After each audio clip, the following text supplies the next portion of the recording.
So we dispense with the quorum call? Without objection.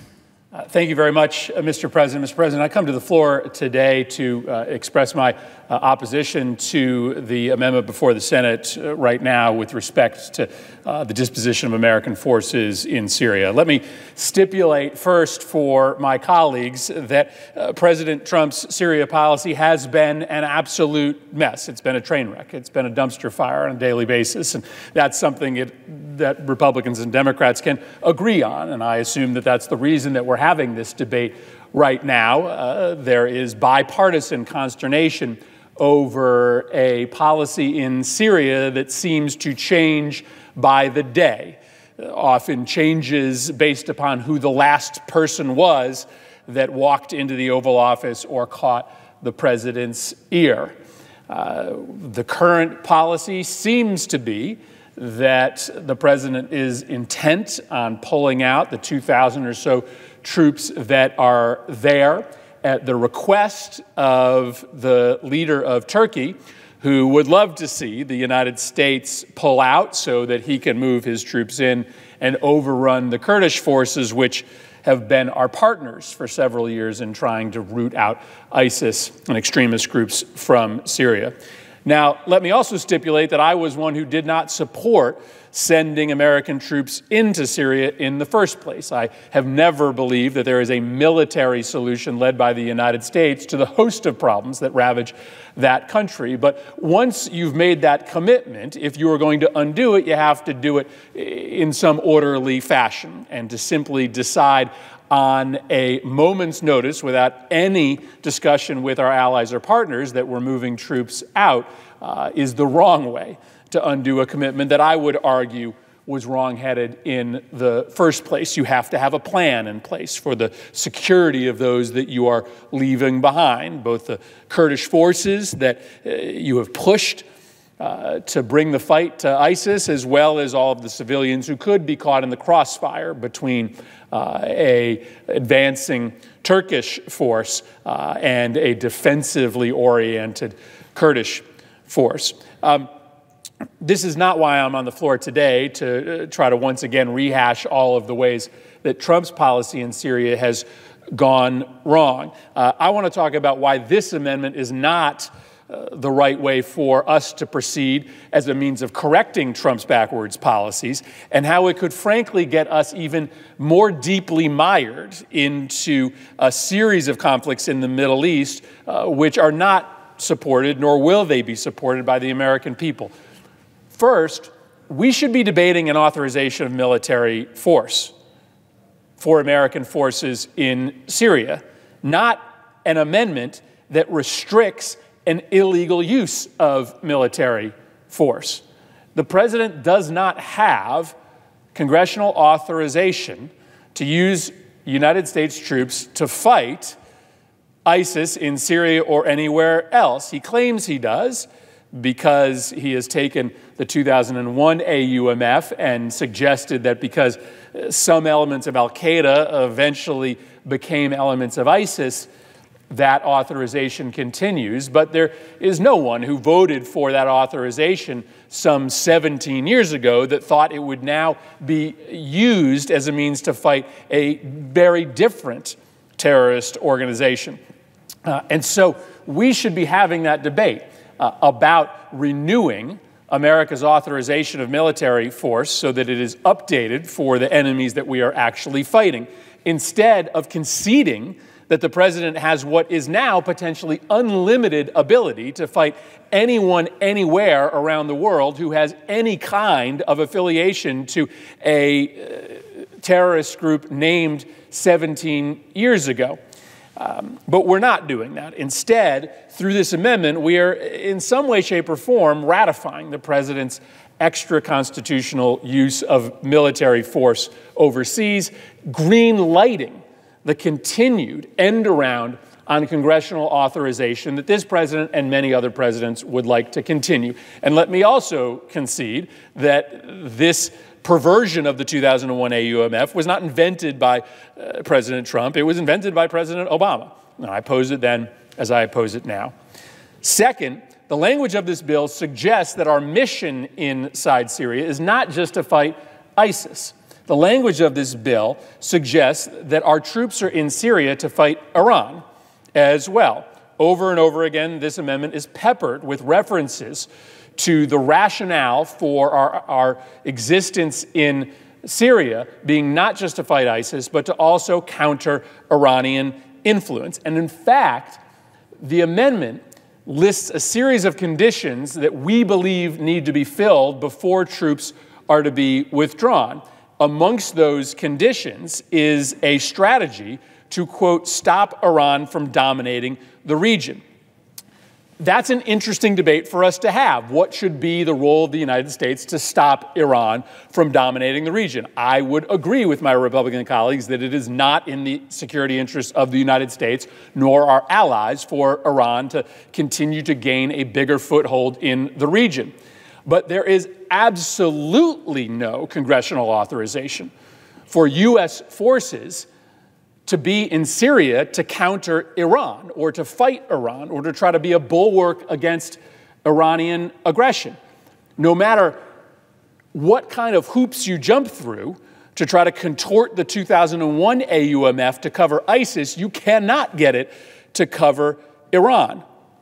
And this resolution, I don't know that it suggests, it essentially admits, it asserts that our troops are inside Syria today, not just to fight ISIS, but to stop Iran from gaining a bigger foothold there, and in fact makes a condition of our troops' withdrawal be a strategy to continue to press back against the Iranians. There is no AUMF for that.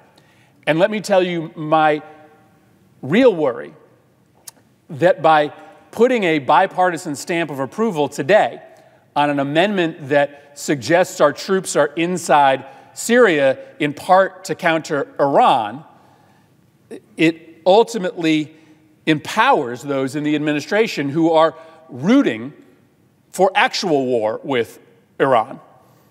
If Democrats and Republicans say here today that our mission inside Syria is ultimately to fight Iran, then doesn't that potentially put some imprimatur of congressional support for a bigger conflagration with Iran that some in the administration may be trying to achieve? Third, this amendment leaves the impression that there is an American-led military solution to all of the vexing problems inside Syria. There is not. There is not. And if we really want to have a debate about the future of American policy in Syria, then we need to come to the conclusion that ultimately, if we want to be a real player in the long-term disposition of Syria for the betterment of the Syrian people, then it is American diplomats and it is American refugee programs and it is American economic development aid that are going to be much more dispositive than 2,000 American troops. And let me give you an example. In northern Syria, where the Kurds exist, where American troops are for the time being, we have a problem. The problem, as I outlined before, is a relatively simple one. We have pushed the Kurds to become more and more influential in the military and governance matters of that region. That was important for us because the Kurds were the most likely fighting force to be able to oust ISIS. But we knew ahead of time that that was going to create a problem with the Turks, who see the YPG, the Kurdish military, as a terrorist group. We don't agree with them, but we knew ahead of time that the Turks would not stand for the long-term empowerment of the YPG in those portions of Syria. And we have now reached the point where the rubber hits the road, in which Erdogan has said, we are not going to stand for that. We are going to bring our troops in, creating a potential flashpoint there. Now, there is a solution here, and Erdogan outlined it in an op-ed he wrote for a major American newspaper.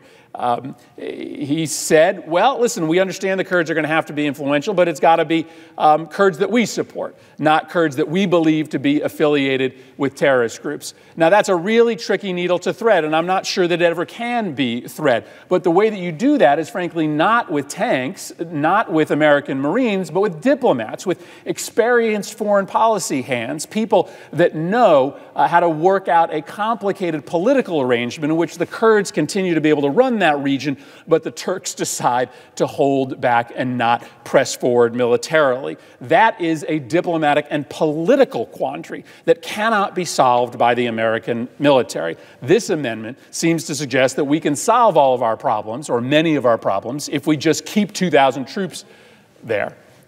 Fourth, the back end of this amendment lays out a series of criteria that have to be fulfilled before the troops can be removed. I mentioned one of them, that there has to be a strategy to combat Iranian influence. The final of these criteria is that ISIS has to have been substantially defeated in the region, and a certification has to be made to that effect. Well, let me ask my colleagues this, and it is a legitimate question. It's not a rhetorical one. I don't know the answer, and maybe someone can provide it for me. When was the last time that this Congress tied the executive hands in that way? When was the last time that this Congress actually laid out the conditions by which the executive cannot withdraw troops from a region? That seems to be a very curious exercise of our foreign policy oversight responsibility. I'm someone who has suggested for a long time that we have largely abdicated that responsibility. I'd love for us to be debating foreign policy, be exercising our oversight more often. But the idea that we would, as a legislative body, tell the president that he cannot withdraw troops from a place unless X, Y, and Z criteria are met seems to be dangerous and restrictive, because there are all sorts of conditions that you can imagine that aren't listed in this amendment by which a president may feel that it is in our best interest to bring troops home. The Constitution doesn't vest in this Congress the power to undeclare war. It vests in us the power to declare war.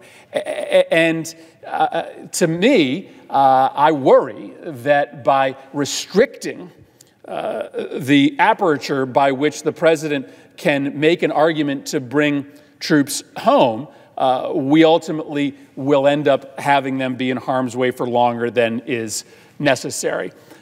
So I think maybe this isn't unprecedented. Maybe there are other times where we've done this, but it does seem to be fairly unprecedented for the legislature to tie the executive hands and tell him or her that he has to keep troops in a place for a certain period of time. So I wanted to come down to the floor and express my reservations with this amendment. Again, I wish we were having a debate on an AUMF. I wish this wasn't the way in which we were exercising our constitutional prerogative on foreign policy. I am deeply worried about the language in this amendment that empowers those in the administration who are jonesing for a fight with Iran. I do not believe that, however capable and brave our troops are in Syria, that they ultimately are the answer. And if we want to have a debate on Syria policy, let's talk about all the other ways that we need to engage in Syria in order to bring stability to that place. And I do worry about how we tie this president's hands, or any president's hands, when they want to bring our troops home and get them out of harm's way. Trump has completely botched policy in Syria, but that shouldn't goad even Trump's most ferocious opponents from endorsing endless wars. That shouldn't require Democrats to be against everything that he is for. He's pulling our troops out in a way that I oppose, but I worry about the long-term implications of this Congress asking for a fight in Syria that is unauthorized and then tying the president's hands when it comes to getting troops out of harm's way in places in far-off lands. I'd oppose the amendment. I'd encourage my colleagues to do the same, and I'd yield the floor.